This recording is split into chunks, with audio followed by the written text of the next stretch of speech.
Assalamualaikum warahmatullahi wabarakatuh. Selamat malam para pendengar setia Bisikan Malam. Kembali lagi bersama kami, di tempat di mana batas antara dunia nyata dan dunia gaib mulai memudar, di mana kisah-kisah kelam yang tersembunyi dari sorotan lampu kami bisikkan perlahan untuk kalian yang berani mendengarkan. Tapi ingat, setiap kisah yang kami sampaikan bukan hanya sekadar cerita, karena siapa tahu di sekitarmu sekarang ada yang sedang ikut mendengarkan juga. Sebelum kita mulai, pastikan kamu sudah menekan tombol subscribe, aktifkan juga lonceng notifikasimu, karena di setiap malam kami akan membisikkan kisah-kisah kelam yang mungkin tak pernah kamu dengar sebelumnya. Dan jika kamu cukup berani, tinggalkan jejakmu di kolom komentar agar kami tahu kamu masih bersama kami dan belum diambil oleh mereka. Sekarang, duduk tenang, matikan lampu, dan biarkan bisikan malam membawamu ke sisi lain dari dunia ini. Namanya Pak Andi, seorang mandor proyek jalan tol di kawasan Cipali. Usianya 45 tahun. Pak Andi bukan tipe pekerja yang suka memerintah dari jauh. Dia turun langsung ke lapangan, bahkan punya warung kecil tempat para tukang istirahat sambil minum kopi dan merokok. Warung itu jadi semacam pos kecil, tempat ngobrol, tempat curhat, dan tempat Pak Andi menjaga silaturahmi dengan anak buahnya. Tapi proyek ini bukan proyek biasa. Salah satu titik, tepatnya di KM 113, jadi momok yang membuat semua kepala pening. Tanahnya aneh, labil, basah terus walau tak hujan. Mesin-mesin mogok di sana. Aspal mengelupas tak lama setelah dituang. Bahkan 2 kali seminggu, alat berat terperosok tanpa sebab. Para pekerja mulai resah. Salah satu dari mereka, sebut saja Ujang, bahkan bilang dia melihat penunggu di pinggir jalan malam-malam. Sosok tinggi besar tanpa wajah, hanya berdiri menatap diam. Pak Andi mencoba berpikir rasional. Tapi saat kejadian-kejadian itu terus berulang, bahkan mulai ada yang kerasukan, ia mulai goyah. Suatu malam, saat ia sendirian di warung, lampu padam tiba-tiba. Lalu terdengar suara. Langkah kaki di luar pelan, berat, dan suara itu berhenti tepat di balik dinding kayu. Saat ia intip dari celah, tidak ada siapa-siapa. Namun ketika berbalik, Pak Andi melihat sosok bayangan duduk di kursi dalam warungnya sendiri. Lalu lenyap begitu saja. Keesokan harinya, seorang warga desa menyarankan Pak Andi datang ke rumah seorang dukun sepuh. Bukan orang sembarangan, katanya. Dia penjaga spiritual daerah itu. Pak Andi, dalam kondisi tertekan, akhirnya menuruti saran itu. Sang dukun berkata, tanah di KM 113 bukan sekadar lokasi biasa. Itu wilayah terkunci, sudah lama dijaga. Dan jika ingin proyek berjalan lancar, harus ada pembukaan, harus ada tumbal. 2 nyawa bukan sembarangan. Harus pekerja yang tidur dan makan dari proyek ini, katanya. Setelah itu kau akan dapat apa yang kau mau, tapi jangan pernah lupakan, mereka yang dikorbankan akan kembali menagih. Pak Andi terdiam, tak menjawab, tapi hatinya sudah condong ke arah gelap. Beberapa hari setelahnya, Saryo dan Ilham, 2 pekerja muda yang baru kembali dari cuti, ditugaskan untuk lembur di bagian KM 113. Itu malam terakhir mereka terlihat hidup. Pagi harinya, tubuh mereka ditemukan terjepit antara longsoran tanah dan beton yang roboh. Keduanya tewas seketika. Pihak proyek menyebutnya kecelakaan kerja. Tapi hanya Pak Andi yang tahu, itu bukan kecelakaan, itu perjanjian. Dan benar saja, setelah kematian itu, semua berjalan mulus. Tak ada gangguan, mesin lancar, cuaca bersahabat. KM 113 akhirnya berhasil dipadatkan dan diaspal. Namun, ketenangan itu hanya sementara. Malam demi malam, Pak Andi mulai mendengar bisikan. Kadang suara skop mengeruk tanah, kadang tangisan, kadang suara memanggil pelan, Pak Andi, kami belum selesai." Wajahnya mulai pucat, tubuhnya kurus. Ia tak lagi membuka warung. Ia sering melamun, duduk lama memandangi KM 113 dari jauh. Beberapa pekerja bilang mereka melihat 2 bayangan berdiri di belakang Pak Andi saat ia sendirian. Tapi saat ditanya, dia hanya menjawab, Nggak ada siapa-siapa kok. Sampai akhirnya, Pak Andi menghilang. Pagi itu, helm proyeknya ditemukan tergantung di spion alat berat. Tidak ada jejak kaki, tidak ada tanda perlawanan. Hanya satu hal yang aneh. Di tengah jalan yang sudah diaspal sempurna, ada bagian kecil aspal yang masih hangat, seolah baru dituangkan tengah malam. Padahal, tidak ada aktivitas semalam. Pihak proyek akhirnya menutup kasus Pak Andi sebagai hilang tanpa jejak. Namun cerita tidak berakhir di sana. Beberapa pengemudi malam yang lewat KM 113 mengatakan mereka sering melihat sosok pria duduk sendirian di pinggir jalan, memakai helm proyek, menatap kosong ke jalan, dan kadang dua sosok lain berdiri di belakangnya. Salah satunya tersenyum, yang lainnya hanya menatap dengan mata kosong dan penuh dendam. Pak Andi kembali. Setelah menghilang selama 2 hari dari lokasi proyek Tol Cipali, dia muncul begitu saja di warung kecil miliknya. Tak ada yang tahu dari mana ia datang. Tubuhnya berdebu, wajahnya sayu, dan ia hanya berkata pendek, "Maaf, saya harus menyelesaikan sesuatu." Tak ada yang berani bertanya lebih lanjut. Namun sejak malam itu, suasana proyek berubah. Udara di sekitar KM 113 terasa lebih berat, dingin walau matahari sedang terik. Beberapa pekerja mengeluh sulit tidur. Ada juga yang mengaku mendengar suara orang menggali tanah setiap malam. Padahal tak ada pekerjaan malam hari lagi sejak kecelakaan yang menewaskan Saryo dan Ilham. Pak Andi sendiri jadi semakin tertutup. Ia mulai sering mengurung diri di kontainernya. Kadang terdengar suara seperti orang berbicara, padahal hanya dia seorang diri di dalam. Dan yang paling aneh, ia mulai memeriksa satu titik baru yang belum masuk rencana proyek. Sebuah tanah kosong kecil tak jauh dari KM 113. Ia menyebutnya lubang ketiga. Suatu malam seorang mandor lain, Pak Beni, melihat Pak Andi berdiri di pinggir lokasi itu sendirian. Tangannya menggenggam linggis, ia menggali, pelan, dalam. Sendiri, tanpa alat berat, tanpa lampu penerangan. Hanya diterangi cahaya bulan. Saat ditanya keesokan harinya, Pak Andi hanya menjawab, "Saya harus menggali. Mereka minta tempat baru, agar tak berkeliaran." Hari-hari berikutnya gangguan semakin parah. Beberapa pekerja kerasukan. Mereka teriak-teriak menyebut nama Saryo dan Ilham dengan suara yang bukan suara mereka. Seorang sopir truk bahkan mengalami kecelakaan ringan karena mengaku melihat seseorang menyeberang jalan tiba-tiba. Padahal kamera CCTV tidak menangkap apapun. Dan entah kenapa, meski proyek berjalan lancar, tidak ada yang bisa tersenyum. Semua merasa sesuatu yang lebih gelap sedang bersemayam di bawah aspal yang mereka tuangkan. Pada malam ke-40 sejak kematian 2 pekerja, Pak Andi memanggil semua kepala tim ke kontainernya. Dengan suara pelan dan gemetar ia berkata, "Saya sudah coba menenangkan mereka, tapi ternyata mereka tidak sendiri.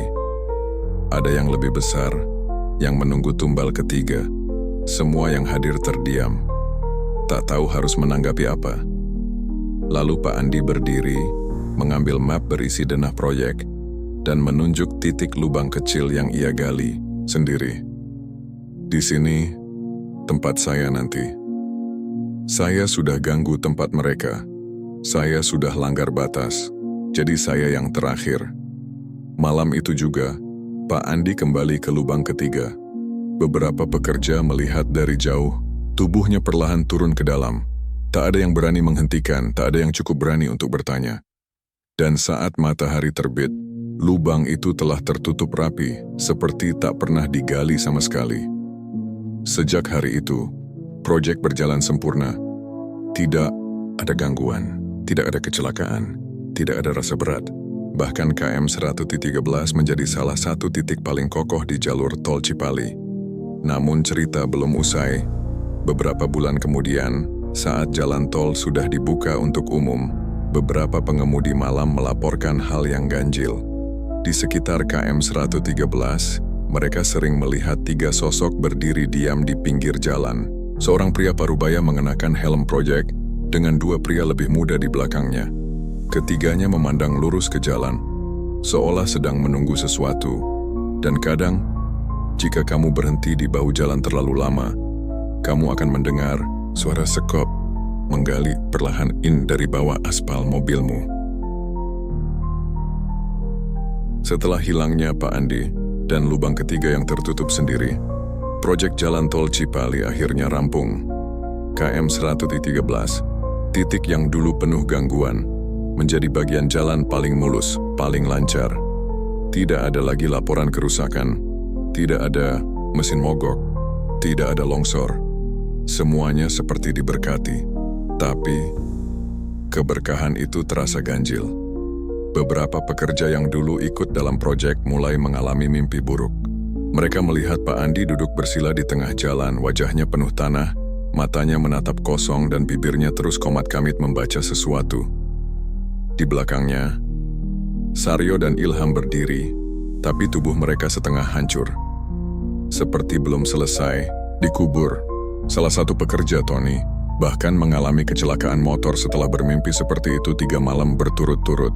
Saat ia sadar dari koma ringan, kata pertama yang ia ucapkan bukan nama anak atau istrinya, tapi, "Jangan aspal saya, Pak. Saya belum siap jadi tumbal." Cerita pun mulai menyebar. Salah satu wartawan lokal mendengar tentang kisah tumbal jalan tol Cipali dan mulai menggali cerita. Ia mewawancarai warga, pekerja lama, bahkan mencoba masuk ke area proyek yang kini sudah jadi jalan umum. Dalam penyelidikannya, wartawan itu menemukan satu hal janggal. Dokumen perencanaan awal proyek menyebutkan tidak pernah ada lubang tambahan. Di KM 113, tidak ada laporan kecelakaan Ilham dan Saryo yang resmi tercatat sebagai kejadian kerja. Lebih aneh lagi, Pak Andi tidak pernah dinyatakan hilang. Nama dan datanya seperti dihapus. Bahkan foto-fotonya di grup WhatsApp proyek tiba-tiba menghilang semua, seolah dia memang tidak pernah ada.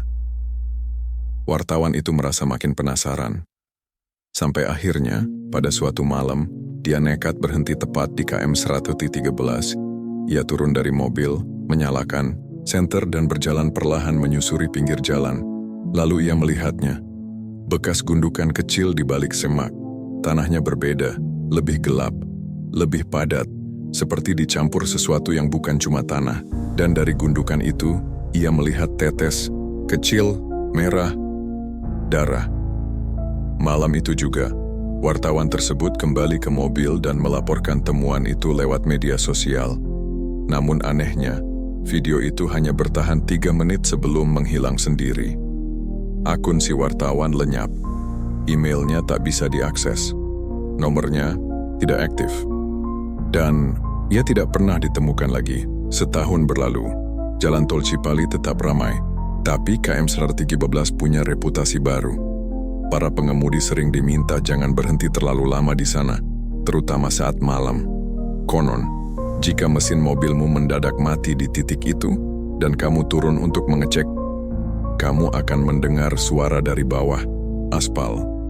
"Pak, saya belum selesai dikubur. Pak, tolong gali saya keluar." Atau lebih menyeramkan, "Sekarang giliran kamu." Beberapa sopir bahkan mengaku saat mereka melewati KM 113 sekitar jam 3 dini hari, mereka melihat bekas tapak kaki berlumuran darah di tengah jalan. Dan saat diperiksa oleh polisi jalan tol, tidak ada satupun CCTV yang berfungsi di KM itu. Semua rekaman selalu gelap total atau rusak. Kini, jalan tol Cipali tetap jadi jalur utama.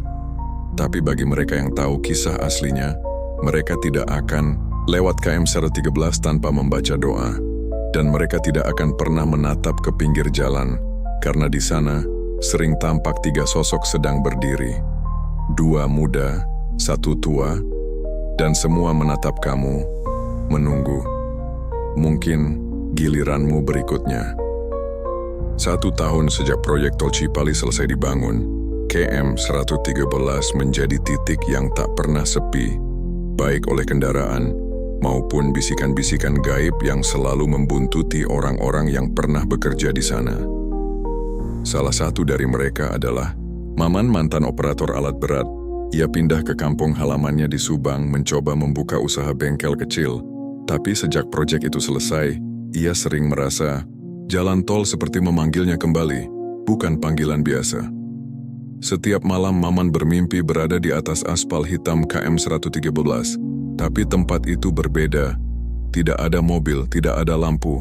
Hanya gelap angin dingin dan suara langkah kaki di belakangnya. Ketika ia menoleh, ia melihat Pak Andi, Saryo, dan Ilham berdiri. Mereka tidak marah, tidak tersenyum. Mereka hanya diam dan menunjuk ke bawah aspal. Lalu terdengar suara bisikan, "Jangan tinggalkan kami." Kejadian tak berhenti di situ. Maman mulai mengalami kejadian aneh di bengkel. Suara alat berat terdengar meski tidak ada mesin hidup. Tanah di sekitar rumahnya menghitam, mengeras seperti aspal. Anak pertamanya, Adit, pernah jatuh pingsan setelah menggambar 3 sosok hitam di dinding, lalu berkata, "Ayah harus balik kerja, proyeknya belum selesai." Maman mencoba mengabaikan semuanya. Ia pergi ke kiai, berobat ke dokter, bahkan coba pindah rumah. Tapi setiap malam, mimpi itu kembali. KM 113, Pak Andi, dan suara tanah yang menggali dari bawah tempat tidurnya. Sampai suatu hari, ia menerima telepon dari nomor tak dikenal. Suara di seberang hanya berkata, "Besok malam datang ke KM 113, atau keluargamu yang datang duluan." Telepon langsung mati. Nomornya tidak bisa dihubungi kembali. Maman pun menyerah. Ia ambil motor, dan malam itu, ia kembali ke jalan tol yang pernah jadi tempat kerjanya. Saat tiba di KM 113, waktu menunjukkan pukul 02.49 dini hari, dia turun dari motor. Jalanan sepi, kabut turun pelan, angin tidak bergerak, tapi udara dingin menyesak dada. Maman berjalan ke pinggir jalan. Di sana ada gundukan kecil yang baru, masih basah, seperti baru digali. Dan ada helm proyek dengan nama Pak Andi masih tertera. Tanpa tahu kenapa, Maman terdorong untuk menggali. Tangannya menggali tanah dengan paksa, seperti ada yang membisikkan arah. Semakin dalam, ia menemukan potongan kain rompi kerja, lalu serpihan tulang, dan kemudian tangannya ditarik dari bawah. Tak ada yang tahu pasti apa yang terjadi malam itu. Yang jelas, motor Maman ditemukan tertinggal di bahu jalan, masih menyala. Namun Maman sendiri hilang. Kabar ini cepat menyebar di kalangan mantan pekerja proyek. Banyak dari mereka mulai gelisah. Satu persatu merasa dipanggil kembali. Beberapa mulai mendengar suara asing saat berkendara melewati KM 113. "Kamu dulu kerja bareng Pak Andi kan? Jangan kabur. Giliranmu belum selesai."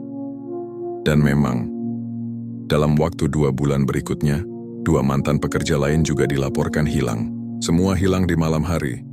Dan semua sempat melewati KM 113. Dan kini, banyak yang percaya proyek tol Cipali bukan hanya dibangun di atas tanah, tapi juga di atas perjanjian. Perjanjian dengan penunggu lama yang meminta imbalan tak tertulis, tumbal demi tumbal. Dan kini, bukan hanya para pekerja, tapi siapapun yang pernah menyentuh tanah itu adalah bagian dari proyek yang tak bisa ditinggalkan. KM 113 kini sunyi, tapi sunyinya bukan seperti tempat biasa. Bukan sepi karena malam, tapi sepi karena tak ada satu makhluk pun, manusia atau binatang, yang berani mendekat terlalu lama. Setelah Maman hilang, jalan itu seperti punya jiwa sendiri. Mobil-mobil melambat sendiri saat melintasinya. Radio kendaraan mendadak penuh statik, dan kaca spion belakang kadang memperlihatkan lebih dari yang seharusnya. Di balik bayangan, banyak yang percaya bahwa Pak Andi belum benar-benar pergi. Tumbal ketiga itu bukan akhir dari cerita, melainkan permulaan dari perjanjian yang terus berjalan. Beberapa bulan kemudian, seorang insinyur baru bernama Raka ditugaskan untuk perluasan jalur exit di sekitar KM 113. Ia masih muda, belum pernah terlibat dalam pembangunan utama. Ia pikir semua rumor hanyalah cerita isapan jempol dari para pekerja senior yang sok mistis. Namun sejak hari pertama survei, ia merasa seperti diawasi. Hewan-hewan tak pernah melintas di jalur itu. Drone-nya selalu gagal terbang tepat di atas KM 113, dan setiap ia membuka denah proyek, titik koordinat KM 113 selalu bergerak sendiri. Malam pertama di lokasi, Raka bermimpi ia berjalan di atas jalan tol sendirian. Sampai suara langkah mulai terdengar di belakangnya. Saat ia menoleh, ada 3 sosok berdiri, Pak Andi, Saryo, dan Ilham. Tapi malam itu, mereka tidak diam. Mereka berjalan mendekat. Pak Andi berkata pelan, "Kamu bagian berikutnya. Kami butuh pengganti." Raka terbangun dengan tubuh penuh tanah. Tangannya menggenggam pecahan batu aspal. Padahal ia tidur di barak proyek. Ia mencoba mengabaikan. Ia anggap semua hanya stres. Namun malam demi malam suara-suara terus terdengar dari bawah kasur. Bisikan, gemeretak tulang, dan bayangan Pak Andi yang berdiri di sudut ruangan menggenggam linggis berkarat. Sampai akhirnya Raka memutuskan untuk meninggalkan proyek. Ia pulang ke Bandung, namun jalan tol Cipali tidak mengizinkannya pergi begitu saja. Di perjalanan saat melewati KM 113, mesin mobilnya mati sendiri. Semua sistem kelistrikan padam. Ponsel tak ada sinyal. Ia keluar untuk mengecek kap mesin, dan saat ia menunduk, terdengar suara dari belakang mobil, langkah. 3 orang, pelan berat. Ia tidak berani menoleh, namun bisikan itu terdengar tepat di telinganya. "Kalau kamu tak mau jadi tumbal, maka kamu yang harus mencarikan kami tumbal baru." Raka ditemukan 2 hari kemudian di rest area dengan kondisi setengah linglung. Tangannya memegang peta proyek. Mulutnya terus berulang, "Aku bukan tumbal, aku bukan tumbal, aku disuruh nyari yang lain." Dan benar saja, sejak itu beberapa pekerja proyek jalan tol mulai mengalami kejadian aneh. Beberapa bahkan menghilang secara misterius, tidak pernah kembali. Kini, KM 113 bukan hanya dikenal sebagai titik rawan, tapi juga sebagai titik ganti jiwa. Karena tumbal ketiga, bukan yang terakhir. Ia hanya membuka siklus yang tak akan selesai. Setiap orang yang melewati jalan itu atau terlibat dengan proyek baru berisiko dipanggil, dipilih, atau ditumbalkan. Begitulah akhir dari kisah kelam proyek tol Cipali. Dibangun dengan darah, dijaga oleh arwah, dan terus meminta jiwa sebagai tumbal baru. Pak Andi, Saryo, Ilham, dan mereka yang datang setelahnya bukan lagi sekadar nama. Mereka kini menjadi bagian dari jalan yang tak bisa kita tinggalkan. Dan ingat, jika suatu hari kau melintasi KM 113 dan merasa ada yang memperhatikan dari balik spionmu, jangan menoleh, jangan berdoa dengan lantang, karena bisa jadi namamu yang mereka bisikkan untuk jadi tumbal selanjutnya. Suka dengan cerita ini? Jangan lupa untuk like video ini sebagai bentuk dukunganmu. Punya cerita serupa? Tulis di kolom komentar. Siapa tahu ceritamu yang akan kami bisikan berikutnya. Belum subscribe? Tekan tombol subscribe dan aktifkan loncengnya agar kamu tak ketinggalan setiap kali bisikan malam memanggilmu dari balik gelap malam. Sampai jumpa di cerita berikutnya hanya di Bisikan Malam. Karena tidak semua suara berasal dari manusia.